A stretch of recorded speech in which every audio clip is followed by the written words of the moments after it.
गुरुर्ब्रह्मा गुरुर्विष्णु गुरुर्देवो महेश्वर गुरुर्साक्षात् परम ब्रह्म तस्मै श्री गुरुवे नमः। आज समाज में बुराई का मुख्य कारण नैतिक मूल्यों का क्षय है। हम दूसरों से अपेक्षा करते हैं कि वह गलत न करे, लेकिन हम अपने छोटे से लाभ या छोटी सी फायदा के लिए दूसरों का नुकसान करने से नहीं चूकते। सभी लोग ऐसे नहीं हैं, लेकिन कुछ तो हैं, और ये भी नहीं कह सकते कि समाज में बुराई या समाज में कुछ बुरे लोग वर्तमान समय में ही हैं। यह पुरानी परंपरा है जिसका मुख्य कारण नैतिकता है। नैतिक होना एक कठिन स्वभाव है। सत्य बात तो ये है, जो व्यक्ति धार्मिक होता है वही नैतिक होता है। नैतिक व्यक्ति धार्मिक होगा ये जरूरी नहीं है, लेकिन एक धार्मिक व्यक्ति नैतिक अवश्य होगा। यदि वह तथाकथित धार्मिक है तो न तो वह धार्मिक है और न ही नैतिक।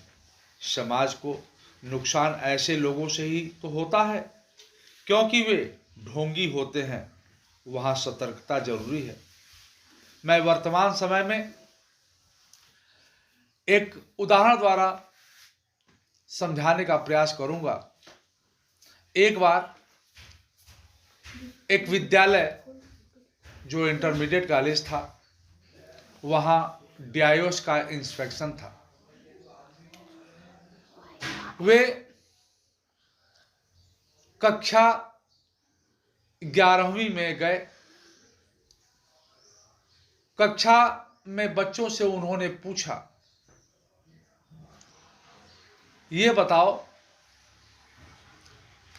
तुम्हारे यहाँ विद्यालय में पोजीशन होल्डर, तुम्हारे कक्षा में 10वीं के 3 बच्चे जो हैं,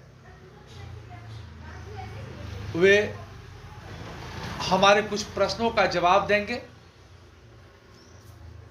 आप लोग अपने आप को, अपनी मनोगत स्थिति को ठीक ढंग से होशियार बना लीजिए।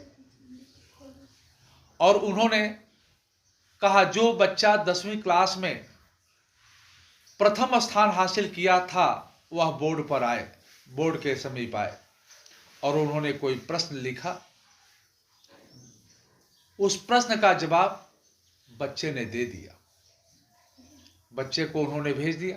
फिर कहा, जो दूसरा स्थान हासिल किया था वह छात्र यहाँ आए। फिर दूसरा स्थान हासिल किया हुआ छात्र जो है गया। उससे भी उन्होंने प्रश्न किया और उस प्रश्न का सही जवाब उस बच्चे ने भी लिखा। फिर डीआईओस ने कहा, चलो जो तीसरा स्थान हासिल किया था वह छात्र यहाँ आए। तो तीसरा स्थान हासिल किया हुआ छात्र खड़ा होने में भी डर रहा था।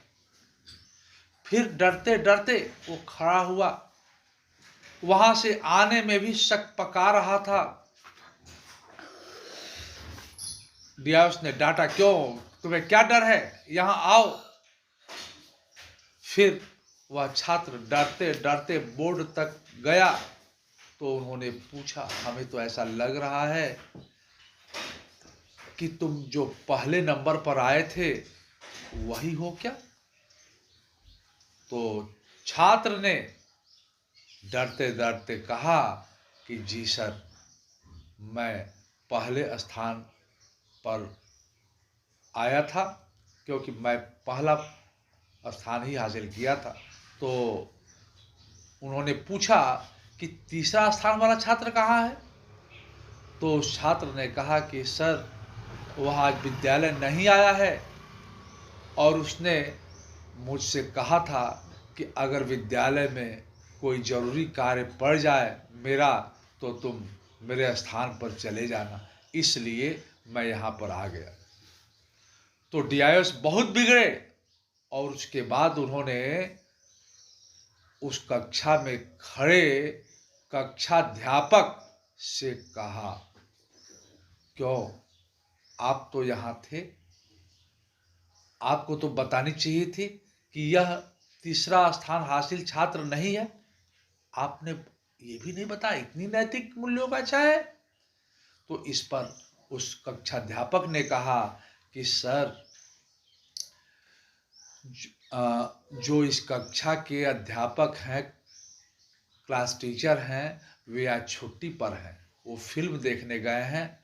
उन्होंने मुझसे कहा था कि आज मेरे जगह पर विद्यालय चले जाना और हमारी कोई ज़रूरत पड़े तो उसको कर देना, इसलिए मैं उनके स्थान पर आया। अब डीआईएस जो है उस बच्चे को, उस क्लास टीचर को लेकर के प्रिंसिपल के पास गए।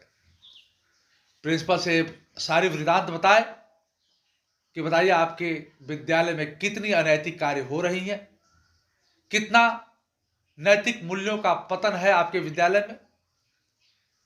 तो प्रिंसिपल भी सकपकाए और कहे कि सर, आज जो यहाँ के प्रिंसिपल हैं वो छुट्टी पर हैं, वे फिल्म देखने गए हैं, मैं उनका मित्र हूँ, उन्होंने मुझसे कहा था कि आज मेरे स्थान पे चले जाओ, विद्यालय में कोई ज़रूरी हो तो मेरा कार्य कर देना।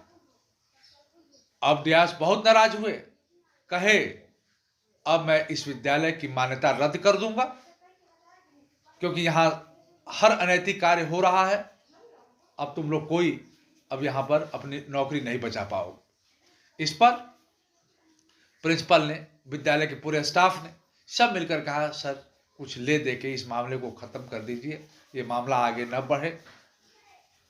सब लोग रिक्वेस्ट, सब लोग जी हुजूरी सब करने लगे।